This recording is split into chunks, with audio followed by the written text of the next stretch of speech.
Hello there. I've went back to Leith Hill. Leith Hill I've drawn before. I've drawn this tower, which is in Leith Hill's in Surrey, which is south of London. It's the highest point or second highest point in the southeast of England. It looks out towards the south, towards the coast really. So it's an interesting place for walkers. People take their dogs, that kind of thing. There's this group of trees there, which when I walked to the tower before, I was kind of thinking they were very picturesque, very interesting. So I thought I'd make the effort and paint some trees. Now it's probably worth some context here that I'm an urban sketcher, and trees, well, not necessarily trees, but landscapes terrify me a bit. Because in urban sketching, what you do is you draw the edges, you draw structures, you understand how buildings work, you understand three dimensions. Dimensions and structures aren't really relevant when it comes to landscapes. It's a very different kind of skill, and it's not a skill I have, but it's a skill I'm interested by, gonna give it a go and see what happens. And I gave myself a few days to do a number of landscape style images in quick succession, just so I could kind of hammer it in, just so I could work out what I could do, what I couldn't do, where my comfort zones may extend. So my first decision was I was going to make this a painting. I'd actually tried to do an urban sketch of a landscape earlier, and I just fought it the whole way through. It wasn't a happy experience, and I realized why people paint landscapes. You tend to draw buildings, but you paint landscapes. At least now I understand why that is. It's easier. So I've decided to go paint. I've decided to go with acrylic under painting or sort of blocking in, and then I'm going to be using oil on top. And I've decided to go big because I normally draw quite big. I normally draw sort of A3, which is relatively big for an urban sketch. But when I paint, it's difficult to explain if you've never painted before, but I like to move my arm.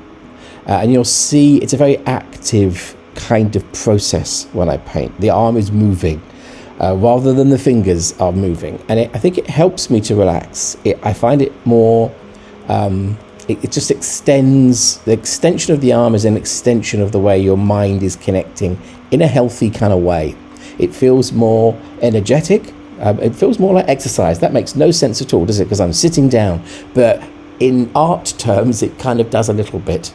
There's something about the physical activity which is in itself relaxing and connecting. Now I've gone for a piece of blue Canford paper. Canford is a Daler Rowney brand. It's basically a budget card. It's not necessarily used for painting. It's used really for craft type purposes, but it's 300 grams per square meter, so it has a good thickness to it. Now the immediate advantage is it doesn't really buckle, well at least it doesn't want to buckle. You have to really pour water on it for it to buckle. So it's a bit like using watercolor paper, but if you can imagine a piece of watercolor paper this big, it'd be super expensive, and I'm just not into that. So these kind of sheets are £3 or £4 for me, so that translates into dollars and euros, but less than less than a cup of coffee around where I live, depending, I guess, where you buy your coffees. But still, you get the point. It's a cheap piece of paper. I've cut it down very slightly because the board I have, which is to do with me traveling. So the board I have is 500 by 800 millimeters, which is 20 inches by 32 inches. So it's just under A1, so I had to cut the paper down a tiny bit. But it's a good size, it's a relaxing size. It doesn't scare me. In fact, it feels liberating to have a big piece of paper. Now, you saw at the beginning of this process, the first thing I did with brush in hand is I imagined where the painting was going to sit on the page. This is for me sort of very quick but important moment. Sometimes it's a pencil. If you're doing an urban sketch, you've got a pencil in your hand, you just think about where that drawing's going to sit for a second, and then you start to kind of loosely ghost in with the pencil lines. Now, I don't want to draw this, I'm here to paint it, so I didn't want to use a pencil to kind of construct where the trees would sit. So instead, I've just imagined it with the brush in hand to sort of say, well, this is where the tree will be, this is where the second tree, the third tree, the kind of bow of the foreground, the horizon line. And that was enough, really, to kind of establish it in your mind. I guess it's a bit like when you see, I know, an athlete, and they kind of have that moment where they visualize what they're about to do, you know, like they're going to do a long jump or something, and you see them making a little kind of process in their head, or, you know, some kind of almost premonition of where you think your activity is going to work, how it's going to work out for you. And I find it it's a very immediate, very quick. You don't have to do it, of course, but it helps. Now, I made a sort of active decision when painting this series of landscapes to kind of try different things, really. And the decision I took with this painting was to allow the paper to be the most important colour, the one that dominated the image. Therefore, part of my placing of the trees and the horizon line is to allow that blue of the paper to become the sky, but also the ground, the foreground, to allow it to be basically a sort of harmonizing colour. If you can imagine somebody who doesn't watch this video and just looks at the final painting on the wall, the assumption would be there had been a huge amount of blue involved, as in blue paint, as in it's a sort of blue was a big decision. Actually, blue was not a big decision, really, because blue was already there. So you get a lot of bang for your buck if you have coloured paper, especially intense colour. And you can kind of go blues, you can go reds, you can go oranges. All of these things can work as long as you work with them. So, for example, I'm using a lot of blue in the painting to harmonise, to make a connection, to make it seem very intentional. Not just because there is blue in the sky, for example. I don't particularly care about the colour of the sky. In the same way as you can see that the foreground ends up red. That's because it kind of zings so nicely with the blue. It isn't because the grass is red.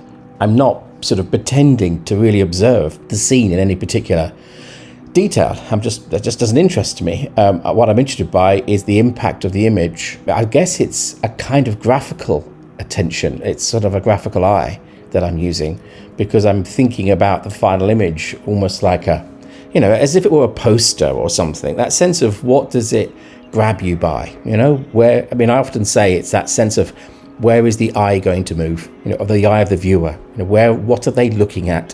What do they think it means? That kind of sense of the afterlife of the image, which I think is something you can think about when you're doing a painting. I don't necessarily think that's as easy to do when you're doing an urban sketch, but then paintings take more time. This is 3 hours, and obviously I've sped this up so you don't have to sit through 3 hours. But that sort of extended amount of time gives you more time to think, more time to kind of compose and consider. It's less rushed, I suppose. Now let's talk a little bit about brushwork. You'll see at the beginning I used a very wide brush, very thin, in order to kind of put in the sort of the linear quality of the trees and the sort of bulk of the foliage of the actual sort of branches and the leaves on the trees, because it's basically about the mark you make. Mark making is super important for me. In the same way as if you're doing an urban sketch, I'll often use a fountain pen or a brush pen, because you have a different sort of control of the mark they make. They're more interesting. Whereas if you use a fibre point pen, so just a sort of standard little black point pen, its very purpose in life is to be predictably the same every time you draw a line. It's a 0.5, it does a 0.5 line every time. So there's something for me less interesting about the predictability of that. So that's all about making an interesting mark. By using a brush, of course, you can instantly get more interesting marks. But often if you use, for me anyway, a flat brush, either a wide flat or, as you'll see me use in a minute, the angled shaders and the like, a flat brush gives you a lot of ability to make different kinds of marks simply by the way you hold the brush and you turn it and you press on it. And it can be thin and it can be linear and it can be broad and it can be sort of brushy, and that is enjoyable, because what I kind of like to do, and if you've watched this channel, you'll see it subconsciously happening all the time, is I like to have the tool in my hand and use it for a lot. And I like to kind of not just keep changing little bits of paint or little different pens or keep going backwards and forwards. I like to be able to put the image down with the least amount of fiddle. I like the majority of my time to be active, actually making the image rather than mixing paint or changing leads or something crazy like that. I don't want it to be that kind of technical process of mixing exactly the right green for the grass. Just doesn't interest me. I want to be using the brush on the paper sort of constantly so that it becomes a very active, fluid process. It puts you in the drawing yourself, in the painting yourself, as the person creating it, and I think as the viewer, there has that sense of immediacy.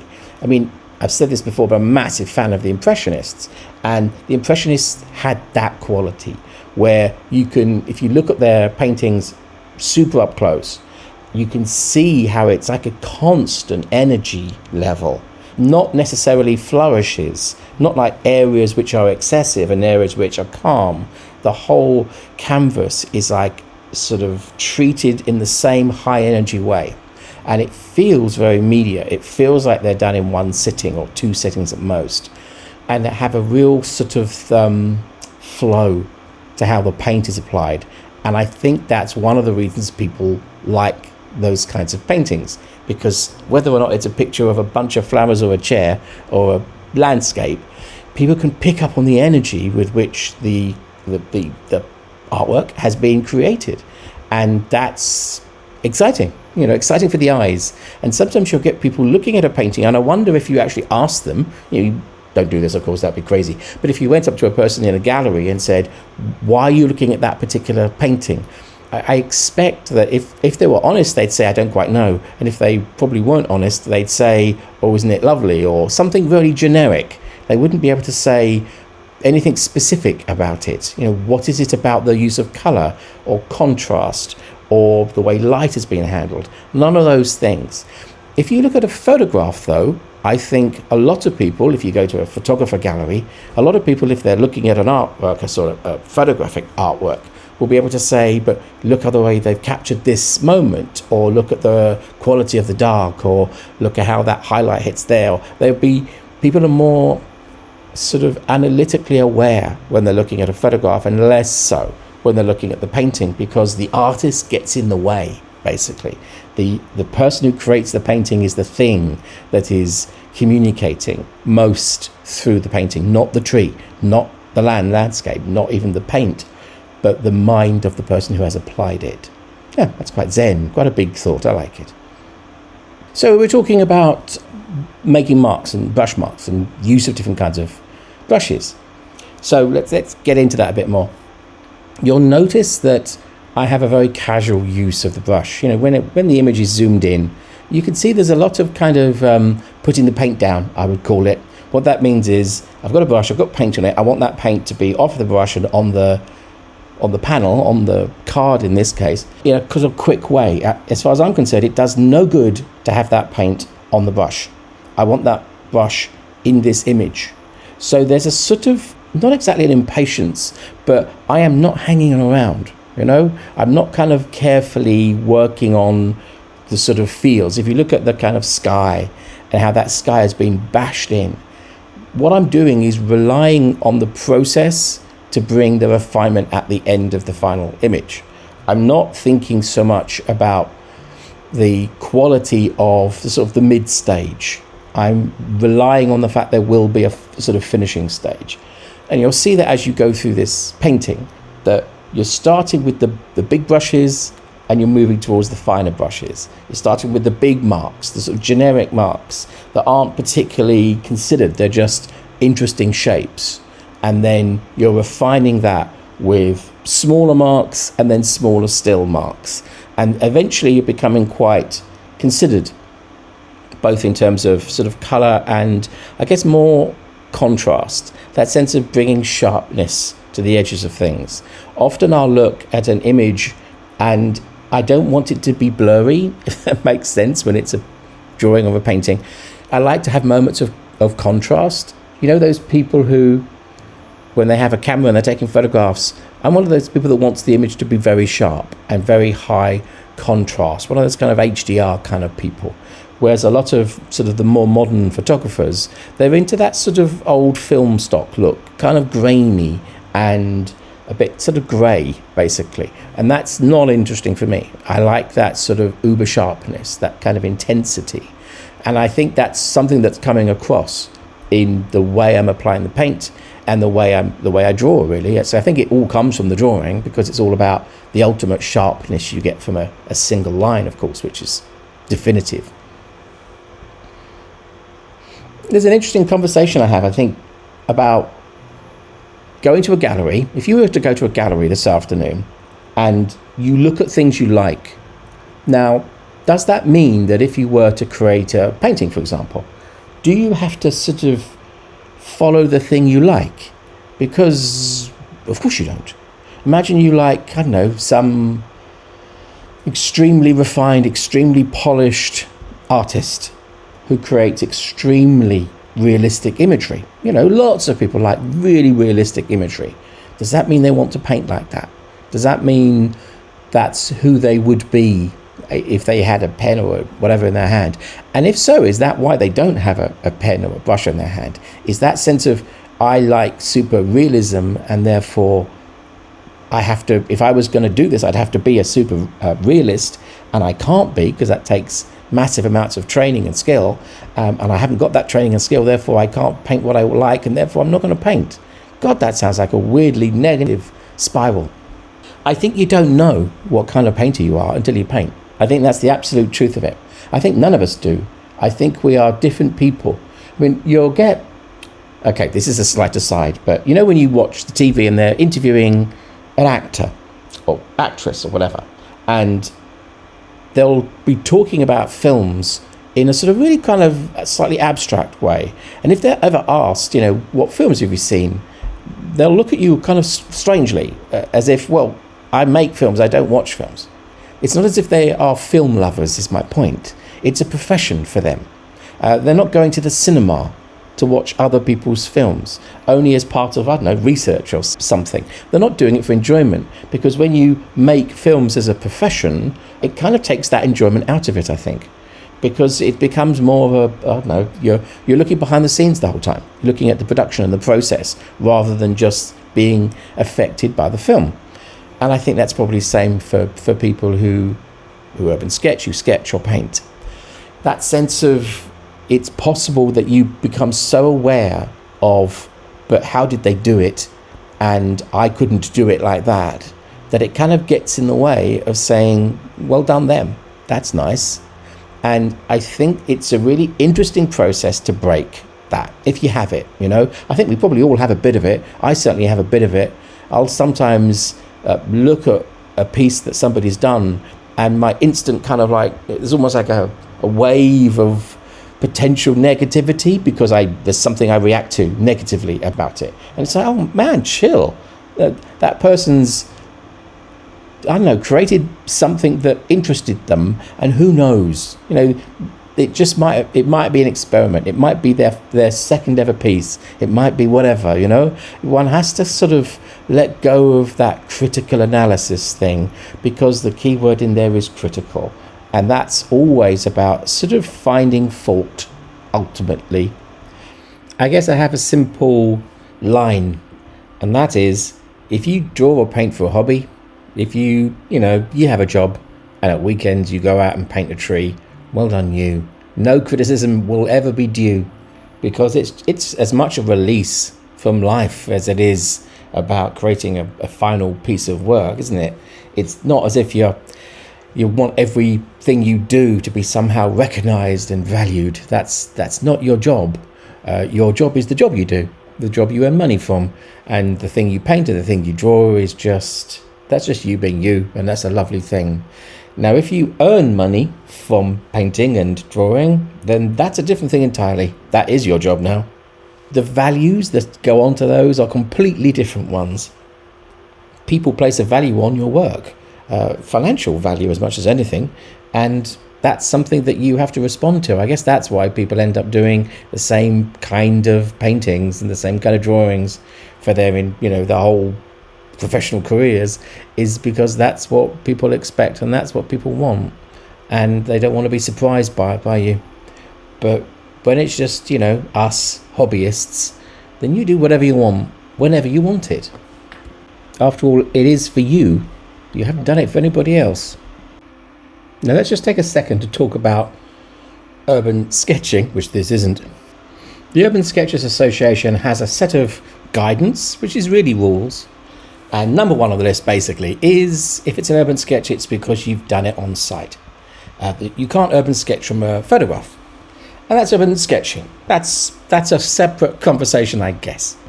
It would be completely legitimate to ask, why would you want to paint a painting of these trees sitting in front of the trees, on a windy day with a long wait until the coffee comes, that kind of thing? Why not just take a photograph and do it at home?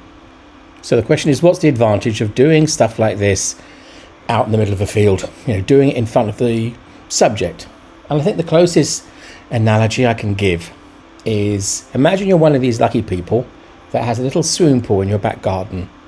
I don't. But imagine you are the person who does. And every morning, if you like, you can put on your swimwear and you can get into your own little swimming pool and float about. And maybe it's long enough that you can do like 3 strokes before you get to the far side. That kind of thing. That's swimming. Everybody in the world agrees you are swimming in your swimming pool.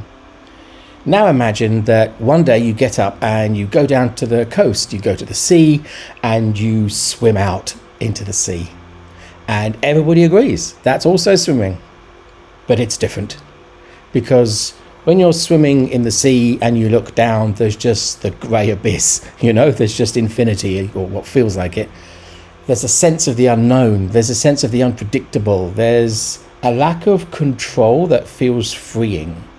Whereas when you're in the little pool in your back garden, everything is safe and everything is, if you feel a bit tired, you can just stop for a second or just climb out and sit on a chair. There's a kind of sense of predictability and management to it. And that is the core difference between painting outside, painting in front of a tree in the middle of the woods, and taking a photograph and painting back in the studio. Because there is something dangerous about painting outside, and the danger makes your heart beat faster in a good way. By danger, of course, what I really mean is what happens if it goes wrong? What happens if you forget a certain brush that you wanted to bring, or you tip over your paint, or it just looks awful and people walk past and say, that looks awful. That sense of the exposure, that sense of the reality of you can't just really take a break. Well, you can take 5 minutes, you can look the other way, you can sit somewhere differently, you can lay down on the grass, but you can't walk away. You can't pack up, walk away and walk back again in an hour's time. Or at least I can't. There's just too much kit there. There's too much performance to do that. Once you've set up, you've got your easel, you've got your paint. Bear in mind, it's oil, so the oil part of this painting takes days and days to dry. So once you've started, that's it. It's like a kind of, like a race where the buzzer has gone and off you go, and you can't just think, well, actually, I'm a bit tired now, I'll have a break, because that's not how the rules of the race are run. You have to work through it. And that sounds kind of, maybe a bit worrying or a bit terrifying. It's just thrilling. There's a difference. It's in no way negative, but it does make the heart beat faster. It does make you sort of, it makes you wake up for it. It makes you accept the challenge. So my vote is always, if you can, just take an afternoon, just go and paint somewhere outside, because it feels different. And I promise you'll come back with something more than if you just did it from a photograph. The photograph can dominate you. The photograph can make you feel as if your job is to directly translate what's already in 2 dimensions on that flat photograph. And that's just not what you need to be. If you look at those trees, they aren't the same that I painted. Not really. I did artistically interpret them, because yay, that's the fun of it. That's the point. I'm not sitting there thinking, where's that 5th branch up going? What angle is that going at? I'm getting the essence of it. I'm getting the attitude and the vibe of it. And I'm enjoying myself. And I came away from this session feeling as if it was a worthwhile process, as if I'd learned something and I wasn't embarrassed by what I did. And I think if you come away from any painting with that, then well done, because, well, that's life, isn't it? We paint because we learn. If you stay to the end, thank you so very much. See you next time.